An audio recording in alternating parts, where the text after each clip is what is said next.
Бардыгыбыз эле билгендей, Туркияда теракт болду. Ал терактка бир айым шектүү болуп кармалды. Байкасаңыздар, бул айымды эркек кызматкер эмес, аял кызматкер кармап кетип бара жатат. Буга чейин дагы мен көп жолу байкагам, аял киши шектүү болуп кармалса, аял кызматкер ушинтип кармап кетип бара жаткандарын. А бизде болсо өткөндө кандай болду? Мисалы, бул сүрөттөрдү карап коюңуздар.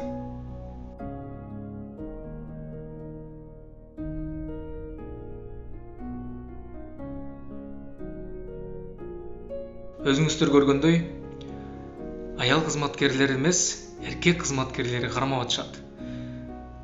Денесин атайын эмес болсо дагы кармап жатышат, жерге сүйрөп жатышат.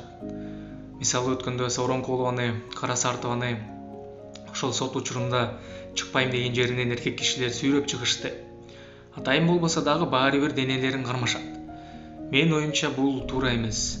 Аял киши болгондон кийин алардын укуктары бузулбаш үчүн аял кызматкерлер ошентип көзөмөл жүргүзүп, конвоирлер жада калса, аял киши болуш керек.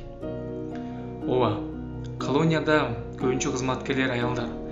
Бирок башка учурларда дагы аялдарды эркектер кармап жатышат. Менин оюмча бул маселе маанилүүлөрдүн бири.